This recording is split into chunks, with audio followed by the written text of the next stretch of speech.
बिस्मिल्लाहिर्रहमानिर्रहीम और अस्सलाम वालेकुम। आज की इस वीडियो में हम देखेंगे स्विच के स्टेटमेंट को।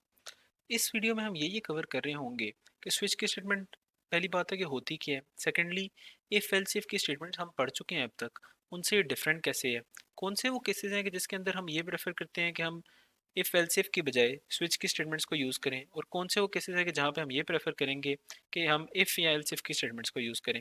और स्विच की स्टेटमेंट अगर हमने यूज़ करनी हो तो उनको इस्तेमाल किस तरीके से करते हैं, इसका सिंटैक्स क्या है, और लास्टली हम एक एग्जांपल देख लेंगे जिसमें हम स्विच की स्टेटमेंट को यूज़ करते हुए एक कोड लिखेंगे और उससे भी समझेंगे कि स्विच की स्टेटमेंट की यूज़ किस तरीके से होता है। चलें अब हम वीडियो को शुरू कर लेते हैं। तो सबसे पहले हम देखते हैं स्विच के स्टेटमेंट का सिंटैक्स, और इसके बाद हम देखेंगे कि यूज़ कैसे होती हैं, किस लिए होती हैं और किस तरह से इसको इस्तेमाल किया जाता है। तो सबसे पहले हमारे पास एक स्ट्रक्चर गिवन है। तो जैसे हम इफ़ के केस में हम लिखते थे कि इफ़, और इफ़ के बाद एक कंडीशन आ जाती थी यहाँ पे। ठीक है, अब हम ये कहते हैं कि ये कंडीशन ट्रू होगी तो एक कोड रन करेगा। उस वाली चीज़ से ये थोड़ी सी डिफरेंट है। तो इसमें जो कीवर्ड उधर इफ़ का होता था, तो यहाँ पे जो है ना कीवर्ड हम यूज़ करते हैं स्विच का। ठीक है, ये स्विच का कीवर्ड आ जाता है और आगे इधर एक दिया जाता है एक्सप्रेशन। ये एक्सप्रेशन जो है यूजुअली एक वेरिएबल होता है। ठीक है, और इस वेरिएबल के अंदर कोई भी वैल्यूज स्टोर हो सकती है, जो कि वजन के 1 2 3 4 हो सकती है। और हम ये कहते होते हैं कि ये वेरिएबल जो है ना, इसकी जो टाइप है ना, ये सिर्फ दो ही टाइप का वेरिएबल हो सकता है। या तो ये कैरेक्टर टाइप का वेरिएबल हो सकता है, या फिर ये इंटीजर टाइप का वेरिएबल हो सकता है। इसके अलावा इसकी कोई टाइप नहीं हो सकती। इसकी वजह क्या है ये हम अब आगे अभी वीडियो में देखेंगे। ठीक हो गया। तो आप यहाँ पे एक वेरिएबल बताते हैं, सपोज वो वेरिएबल का नाम var है, सपोज उसका नाम कोई n है, मतलब इस तरह कोई भी वेरिएबल है जो कि एक्सप्रेशन में आप लिख देंगे।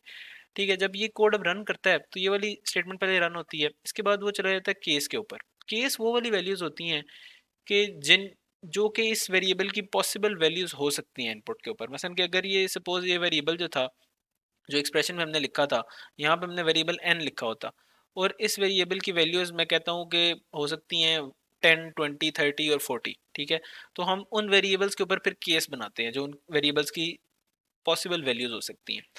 तो इस वाले वेरिएबल की हमने कहा कि पॉसिबल वैल्यूज 10 20 30 और 40 हो सकती हैं। तो पहले हम केस बनाएंगे, इसमें हम लिखेंगे कि केस 10। तो हम ये इसमें कह रहे हैं कि अगर जो वेरिएबल है n, उसके अंदर जो वैल्यू स्टोर्ड है वो 10 की हो तो क्या करना है। इसी तरह फिर हम एक और केस बनाएंगे, केस 2, और उसमें हम लिखेंगे कि केस, और आगे हम वो वेरिएबल लिखेंगे जो दूसरी पॉसिबल वैल्यू हो सकती है, मसलन कि 20 एक पॉसिबल वैल्यू हो सकती है। अब इस केस के अंदर क्या होता है कि हम बताते हैं कि अगर ये वाली वैल्यू आ गई, मतलब कि इस वेरिएबल की ये वाली वैल्यू है, तो फिर क्या करना है। तो जैसे इफ में होता था कि ब्लॉक ऑफ स्टेटमेंट्स लिखी जाती थी, इसमें हम ये कॉलन लगाने के बाद अगली लाइन में जाके यहाँ पे फिर ब्लॉक ऑफ स्टेटमेंट्स लिखते हैं जो कि हम रन करवाना चाह रहे हैं अगर वेरिएबल की ये वैल्यू हो। ठीक है, और उसके बाद उसके सिंटेक्स का ही हिस्सा है कि नेक्स्ट लाइन के ऊपर हम ये ब्रेक लिखते होते हैं। हम ये भी देखेंगे कि अगर ब्रेक ना लिखें तो क्या होता है, इसका फ़ायदा क्या है, लेकिन फिलहाल आप इस चीज़ पे बस भरोसा कर लें कि आपने यहाँ पे ब्रेक लिखना है। ठीक है, तो इसी तरीके से सारी केस की स्टेटमेंट लिखी जाती हैं कि आप लिखते हैं पहले कीवर्ड केस का, आगे आप इधर उस वेरिएबल की पॉसिबल वैल्यू लिखते हैं जो कि हो सकती हैं, और बाद में आप ना कॉलन लगा देते हैं। कॉलन लगाने के बाद आप अगली लाइन पे आते हैं और नेक्स्ट लाइन में आप लिखते हैं कि कौन सी स्टेटमेंट्स रन करना चाह रहे हैं आप अगर के वेरिएबल की वैल्यू ये हो, और लास्ट वाली लाइन के ऊपर आप ब्रेक लिख देते हैं।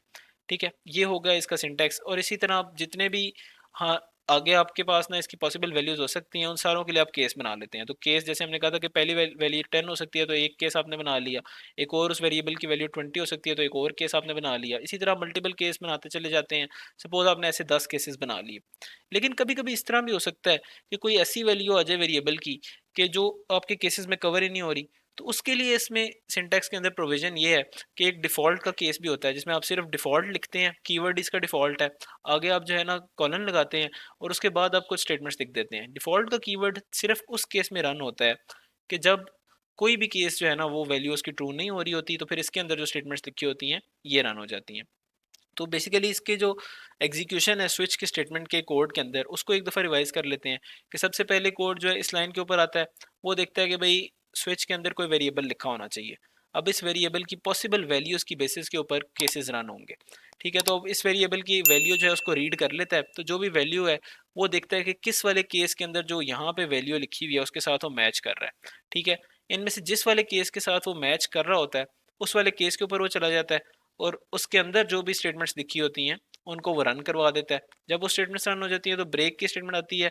ब्रेक की स्टेटमेंट ये करती है कि स्विच के अंदर आगे जितना भी कोड है इस वाली ब्रैकेट से लेके इसके अगली वाली एंड वाली जो ब्रैकेट है इस ब्रैकेट तक, उस सारे को कोड को स्किप कर देना है ब्रेक की स्टेटमेंट ने, और उस स्विच की स्टेटमेंट से बाहर चले जाना है और उसके बाद जो भी कोड लिखा होगा वो रन हो जाएगा, ठीक है।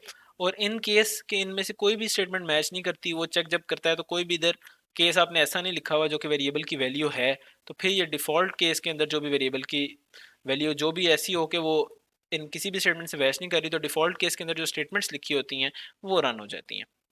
तो ये बड़ा सिंपल सा एक जो है ना इफ़ की हमने देख लिया कि स्विच की स्टेटमेंट का सिंटेक्स क्या है और उसकी कोड की एग्जीक्यूशन कैसी होती है। अब हम देखते हैं एक इनकी कुछ कैरेक्टरिस्टिक्स को कि इसके स्विच के स्टेटमेंट्स जो हैं ये करती क्या है। पहली वाली कैरेक्टरिस्टिक्स में वो कहता है कि the switch statement is similar to the else if statement, ठीक है। तो कहता है कि ये मिलती जुलती हैं एल्स इफ स्टेटमेंट से। वो कैसे कि एल्स इफ स्टेटमेंट में मल्टीपल चॉइसेस होती थी कि आप पहले इफ की एक स्टेटमेंट देते थे तो आप एक चॉइस लगाते थे। जैसे हमने जब चॉइस वाला एक पढ़ा था ना, तो हम कहते थे कि यूजर की चॉइस अगर डबल इक्वल टू वो 1 हो तो आप कहते थे भाई ये कोड रन करना है। और फिर आप एल सिफ लगाई जाते थे आगे कि भाई अगर एल सिफ, और आप कहते थे कि अगर जो चॉइस है वो इक्वल टू 2 हो तो फिर एक और आप कोड लिखते थे कि ये रन करना है। तो यही हम काम स्विच से भी करवा सकते हैं कि स्विच के केस में ये कैसे हो जाएगा कोड कि आप लिख देंगे इधर स्विच और जो वेरिएबल था चॉइस का वो यहाँ पे चला जाएगा, तो इधर लिखा आ जाएगा चॉइस। और इसके बाद जो है ना अंदर केस की वैल्यूज आ जाएंगी। अब केस वो वाली पॉसिबल वैल्यूज जो हो सकती हैं इसकी, जैसे 1 है 2 है इसी तरह और भी होंगी। तो केस 1 आप लिखेंगे और इसके अंदर जो कोड यहाँ पे लिखा हुआ था ये वाला कोड आप इधर लिख देंगे और फिर आप इसको ब्रेक कर देंगे। इसी तरह फिर केस 2 होगा, केस 3 होगा। तो वो कह रहा है कि भाई जो स्विच की स्टेटमेंट है वो मिलती जुलती है एल्स इफ की स्टेटमेंट से, बिल्कुल ठीक कहा उसने। नेक्स्ट वो कहता है कि it is used when multiple choices are given and one choice is to be selected। जैसे कि हमने एग्जांपल में भी देखा कि भाई जिस तरह इफ एल्स में भी होता था कि अगर मल्टीपल चॉइसेस हैं और उसमें से एक ही चलानी है आपने, तो आप इफ एल्स इफ लिख देते थे तो जो उसमें से एक ट्रू होती थी वो रन होती थी और बाकी स्किप हो जाती थी। इसी तरह इसमें भी होता है कि भाई इनमें से कोई एक ट्रू होगी तो एक वो वाला केस रन हो जाएगा और बाकी सारे स्किप हो जाएंगे। नेक्स्ट वो कहता है कि इन स्विच स्टेटमेंट, ठीक है, it is allowed to use a variable within the parenthesis instead of an expression. तो कहता है कि भाई जो स्विच की स्टेटमेंट है इसमें यूजुअली भी यही होता है कि इधर आप वेरिएबल ही कोई ना कोई लिखते हैं। ऐसे अभी हमने जब देखा तो हम एक चॉइस के नाम से वेरिएबल हमने कहा था कि वो होगा और उसकी जो वैल्यूज़ हैं उसके ऊपर आप जो कह रहे थे कि आप ना वो निकालेंगे कि क्या चीज़ होगी। जबकि इफ़ की जब स्टेटमेंट्स होती थी तो इफ़ की स्टेटमेंट्स में आप कंपैरेटिवली देखें तो यहाँ पे वेरिएबल नहीं हो सकता था। मतलब कि अगर मैं इफ़ एन लिखूँ या इफ़ चॉइस लिखूँ तो चॉइस के ऊपर वो डिसीजन नहीं कर सकता कि चॉइस की वैल्यू क्या होगी। हमें एक्सप्रेशन बनाना पड़ता था कि इफ़ चॉइस जो है वो 1 के इक्वल है, तो ये एक्सप्रेशन बन गया ना अब। तो अगर इसका रिजल्ट ट्रू या फॉल्स हो तो तब इस एल्स इफ रन करता था। मतलब कि इफ एल्स इफ की स्टेटमेंट जो है वो तभी रन करती हैं कि उसके जो यहाँ पे जो चीज़ ब्रैकेट्स के अंदर लिखी हुई है ना उसका एंड रिजल्ट या तो ट्रू हो या फिर फॉल्स हो, उसकी बेसिस पे रन करती हैं। जबकि स्विच की स्टेटमेंट्स जो हैं वो तब भी रन कर जाती हैं कि जब स्विच की स्टेटमेंट दी हो और स्विच के अंदर यहाँ पे आपने बस वेरिएबल लिखा हो और वेरिएबल के आगे जो पॉसिबल वैल्यूज़ है वो आप फिर केसेस में लिख देते हैं। तो इसलिए वो कह रहे हैं कि जो स्विच की स्टेटमेंट है इसमें ये चीज़ अलाउड है कि आप स्विच की स्टेटमेंट में वेरिएबल को जो है ना विद इन द पेरेंथेसिस आप लिख दें। जबकि यही चीज़ हम अगर इफ एल्स से कंपेयर करें तो वहां पे नहीं हो सकती थी। अब based on which statements under a case can be executed, तो बता रहा है कि भाई जो भी वेरिएबल में वैल्यू स्टोर्ड होगी इसकी बेसिस के ऊपर कोई एक केस जो है वो चल जाएगा, जैसे कि हमने पहले भी देखा है। और ये बात भी हमने पहले डिस्कस कर ली कि भाई जो स्विच के अंदर यहाँ पे हम लिखेंगे, यहाँ पे स्विच आता है और स्विच के अंदर यहाँ पे हम कोई भी वेरिएबल लिखेंगे। हमने कहा था कि ये वेरिएबल इंटीजर या कैरेक्टर टाइप का तो हो सकता है लेकिन फ्लोट नहीं हो सकता। अब ये इसकी वजह मैं अब बता देता हूँ। वजह इसकी ये है कि भाई जो वेरिएबल यहाँ पे आप लिख रहे हैं ना इसके लिए आपने फिर केस बताने हैं। तो आप कहते हैं कि केस अगर सपोज ये करेक्टर है तो आप कहते हैं अगर ए इसकी वैल्यू हो तो क्या करना है, अगर बी इसकी वैल्यू हो तो क्या करना है। तो इस तरह आप मल्टीपल केस बना रहे हैं। अब सपोज करें कि अगर आपने फ्लोट होता है इसमें, जो कि हो नहीं सकता, अगर सपोज करें होता। अब फ्लोट की वैल्यूज इस तरह की होती हैं कि 3.578 9, मतलब कि वो पूरी नहीं हो रही होती। तो अब आप एग्जैक्ट केस किस तरीके से बनाएंगे कि ये वाली वैल्यू आए तो ये करना। इस वजह से फ्लोट को अलाउ ही नहीं किया जाता कि वो स्विच के केस में यूज़ हो सके। तो स्विच के केस में आप सिर्फ जो चीज़ें यूज़ कर सकते हैं वो आपके पास इंटीजर हैं या करेक्टर हैं जिनकी की डेफिनेट वैल्यू होती है, जिसको कि आप एग्जैक्टली बता सकते हैं कि अगर इसकी वैल्यू ये हो तो आपने क्या करना। नेक्स्ट है हमारे पास कि the purpose of break statement. अब बेसिकली मैंने आपको पहले भी कहा था कि ब्रेक की स्टेटमेंट हमने यूज़ तो करनी है लेकिन इसका मकसद क्या है मैं आपको बाद में बताऊंगा। तो वो ये मकसद बेसिकली इस लाइन को पढ़ने से पहले ही मैं आपको समझा देता हूँ कि स्विच की अगर स्टेटमेंट लिखी हो और यहाँ पे कोई भी वेरिएबल लिखा हो, ठीक है। अब इसके अंदर लिखे होंगे केस, ठीक है। तो केस 1 उसने लिखा हुआ है और इधर कुछ स्टेटमेंट्स हैं और फिर लिखा हुआ है ब्रेक। फिर केस 2 लिखा होगा यहाँ पे, अगर इसकी वैल्यू 2 हो जाए तो उसके लिए ये कुछ स्टेटमेंट्स हैं और फिर लिखा हुआ है ब्रेक। इसी तरह ही आगे कोड चलता चला जा रहा है। अब आप सपोज करें कि ये वाला ब्रेक जो लिखा हुआ है ना यहाँ पे, ये ना लिखा हो तो क्या होगा। तो वेरिएबल जो था उसकी वैल्यू आई 1, तो हम हमारा केस 1 रन हो जाएगा। यहाँ पे लाया कोड और इसके अंदर जो भी ब्लॉक ऑफ स्टेटमेंट्स थी वो रन होगी। अब होना ही चाहिए था कि इधर ब्रेक होता और वो स्विच से बाहर निकल जाता है इस ब्रेक को पढ़ के, लेकिन ब्रेक नहीं था, तो केस 2 खुद ब खुद ही रन हो जाएगा। ठीक है, और केस 2 के अंदर जितनी ब्लॉक ऑफ स्टेटमेंट्स लिखी हैं वो भी रन हो जाएंगी, क्योंकि अगर आपने यहाँ पे ब्रेक नहीं लिखा हुआ था। तो ब्रेक का बेसिकली ये मकसद है कि जब भी एक कंडीशन ट्रू हो जाए तो उसको, स्विच को अपने आप बाहर निकाल लेना है अपने केसेस से। आपने कहना है कि आगे कोई केस अब रन नहीं करना, इस वजह से आप ब्रेक लिखते हैं। तो अब ये यहाँ पे भी यही बता रहा है कि ये कह रहा है कि भाई the purpose of break statement is to exit the body of switch after executing the statement under case. कि भाई वो कहता है कि स्विच से आपने बाहर निकल जाना है कोई एक केस को एग्जीक्यूट करके, and transfer control to first statement following the end of switch statement. इसका ये मतलब है कि स्विच की जो स्टेटमेंट होगी इसके बाद जैसे ही जो है ना ये स्विच के अंदर जो सारा कोड रन हो जाएगा, तो इसके बाद जो भी यहाँ पे स्टेटमेंट लिखी होगी, सपोज कोई प्रिंट एफ की स्टेटमेंट लिखी हुई है, तो वो वाली जो स्टेटमेंट है उसके ऊपर आपका कोड जो है चला जाएगा। लास्ट जो कैरेक्टरिस्टिक है स्विच की स्टेटमेंट की, वो कहता है कि भाई अगर पहले भी हमने ऐसे देखा कि इसमें हमने कहा था कि अगर कोई केस भी मैच नहीं करता तो क्या होता है कि डिफ़ॉल्ट के अंदर जो केस लिखा होता है, डिफ़ॉल्ट के अंदर जो स्टेटमेंट्स लिखी होती हैं वो रन हो जाती हैं। अब इसका जो यूज़ है ना, जो इंपॉर्टेंट बात है नोन होने के लिए, वो ऑप्शनल है। अगर आप चाहें तो आप डिफ़ॉल्ट का कीवर्ड लगा सकते हैं, और अगर आप चाहें तो उसको ना भी लिखें तो तब भी कोड जो है ना वो रन हो जाता है। और ये अगर इफ एल्स से आप कंपेयर करें तो उसी तरह के जब आप मल्टीपल कंडीशंस लिखते थे ना, तो आप लिखते थे कि एक इफ़ की कंडीशन है, फिर आप लिखते थे कि कोई एल्स इफ़ की कंडीशन है, और फिर आप एंड पे लिखते थे कि अगर इनमें से कोई भी ट्रू ना हो तो एक एल्स की कंडीशन है। तो एंड एल्स में आप कंडीशन कोई नहीं लिखते थे और बस स्टेटमेंट लिख देते थे कि भाई ये वाली स्टेटमेंट्स रन हो जाएं। ठीक है, तो इसी तरह यहाँ पे ये जो इफ एल्स इफ हैं ये वो केसेस में कवर हो जाते हैं। और जो लास्ट एल्स था ना कि जो अगर कुछ भी ट्रू ना हो तो ये रन करना है, वो डिफॉल्ट वाला केस है कि अगर इसमें से कोई भी केस ट्रू ना हो तो डिफॉल्ट वाला केस आपने रन कर देना है। अब हम मूव करते हैं आगे एक छोटी सी एग्जांपल की जानिब, जिसमें कि सिर्फ हमारा मकसद ये है कि हम केस स्विच का जो पर यूज़ है ना उसको इलस्ट्रेट हम कर सकें। तो हम ये करेंगे कि बेसिकली यूज़र से इनपुट लेंगे नंबर, ठीक है, और डिपेंडिंग अपॉन उस नंबर की वैल्यू क्या है, 1 है, 2 है, 3 है, हम एक केस एग्जीक्यूट करके देखेंगे क्या इसी तरह हो रहा है जिस तरीके से हम चाह रहे थे। और डिफ़ॉल्ट के केस को भी देखेंगे, अगर वो कोई ऐसी वैल्यू दे दे जो कि वन कि हमारे किसी भी केस में नहीं आ रही तो क्या होगा। तो इसके लिए हम मूव कर जाते हैं आईडीई के ऊपर, और आईडीई पे ही हम इस कोड को करके देखते हैं कि भाई हमारा जो है ना वो एंड रिजल्ट जो है वो एक्सपेक्टेड रिजल्ट आता है या नहीं आता। तो आईडीई पे आ जाते हैं, और सबसे पहले हमें पता है कि जब भी हमने सी में कोई भी कोड लिखना है तो हमें सी का स्ट्रक्चर जो है कोड का पहले वो बनाना पड़ता है। तो उसमें हमारे पास आ जाती हैं कि लाइब्रेरी जो जो आपने यूज़ करनी है वो आप शुरू में इंक्लूड करवा दें। तो मैंने प्रिंट एफ को यूज़ करना है, तो उसके लिए मैंने stdio.h को इंक्लूड करवा दिया। आगे जो है ना मेन का फंक्शन बनाना होता है ताकि हमें हमारे प्रोग्राम को एक स्टार्टिंग पॉइंट मिल जाए कि कहाँ से उसने शुरू होना है, तो मैंने वो भी बना दिया। अब मैंने यूज़र से इनपुट लेना है, तो मुझे एक वेरिएबल चाहिए होगा। तो मैं इन जो इनपुट वेरिएबल लेता हूँ तो मैं यूज़र चॉइस के नाम से एक जो है ना वेरिएबल लिख बना लेता हूँ, या यूज़र चॉइस के नाम से हम बना लेते हैं। ठीक है, अब हम यूज़र को कहते हैं कि प्लीज़ एंटर अ नंबर, और उसको हम यूज़र चॉइस में स्टोर करवा देंगे। तो प्रिंट एफ की स्टेटमेंट होगी जो उसको प्रॉम्प्ट करेगी कि वो कुछ एंटर करे, तो हम लिखते हैं कि प्लीज़ एंटर अ नंबर। अब वो क्या करेगा, यूज़र कुछ ना कुछ एंटर करेगा, जो भी वो एंटर करेगा वो हम रीड करा के यूज़र चॉइस में लाना चाह रहे हैं। तो हम स्कैन एफ की स्टेटमेंट लेते हैं, और स्कैन एफ की स्टेटमेंट में हम उसको रीड करते हैं कि इंटीजर है और उसका नाम है यूज़र चॉइस। ठीक है, ये हो गया। अब जब ये स्टेटमेंट रन होगी तो यूज़र चॉइस में कोई ना कोई नंबर आ गया जो कि यूज़र ने एंटर किया था। बल्कि हम इसको ये भी कहते हैं कि भाई बिटवीन 1 and 3 जो है ना वो एंटर करे, 1 से 3 के दरमियान। ठीक है, अब हमारा ना स्विच हम लगाते हैं इसके ऊपर, और यूज़र चॉइस के ऊपर हम जो वेरिएबल है ना यूज़र चॉइस का, इसके ऊपर हम स्विच लगाएंगे। ठीक है, अब इस वाले स्विच की एक्सप्रेशन में हम करेंगे क्या कि हमारी जो है तीन हमने क्या वैल्यूज़ हो सकती हैं, 1, 2 या 3। तो हमारा केस पहला वाला है कि भाई वैल्यू 1 हो तो क्या करना है। तो हमने कहा कि उस केस में हम प्रिंट करा देते हैं कुछ, मैं प्रिंट कराता हूँ कि द वैल्यू इज़ 1। और फिर हम कहते थे कि ब्रेक करना होता है ताकि ये इस वाले स्विच के पूरे स्ट्रक्चर से बाहर निकल जाए और इसके बाद जो लाइन है उस पर चला जाए।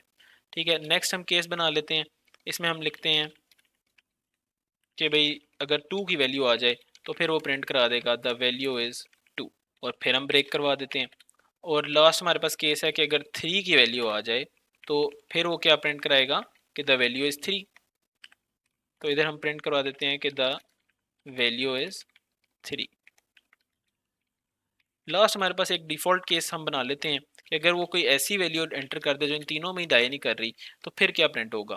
तो उसके लिए हम प्रिंट करवा देते हैं कि the value is not in the range of 1 2 3। ठीक है ना। तो ये हो गया। और इसके बाद हम एक प्रिंट की स्टेटमेंट लिख लेते हैं सिर्फ ये चेक करने के लिए कि हमारा कोड अब स्विच से बाहर आ गया। तो हम लिख देते हैं कि this statement is after switch body, कि भाई स्विच वाली जो ब्रैकेट्स हैं उसके बाद वाली जगह के ऊपर ये हमारी स्टेटमेंट लिखी हुई है। ठीक है। अब हम इस कोड को रन करते हैं और मल्टीपल वैल्यूज दे के देखते हैं। उससे पहले आप ये समझ लें कि कोड में होगा क्या। तो बेसिकली होगा ये कि सबसे पहले जो है ना ये लाइब्रेरी इंक्लूड होगी, मेन का फंक्शन बनेगा और हमारा कोड पहली लाइन पे आ जाएगा। पहली लाइन पे जैसे ही वो आएगा तो वो करेगा ये कि वेरिएबल को डिक्लेयर करेगा और यूज़र के पास जो है ना मैसेज आ जाएगा कि प्लीज़ एंटर अ नंबर। अब इसको हम इसलिए यूज़ कर सकते हैं प्रिंट एफ को क्योंकि हमने stdio.h को इंक्लूड किया हुआ है। तो मैं प्रिंट एफ स्कैन एफ को यूज़ कर सकता हूँ। तो मैंने यूज़ किया और इस जगह पे ना स्क्रीन पे लिखवा दिया कि प्लीज़ एंटर अ नंबर।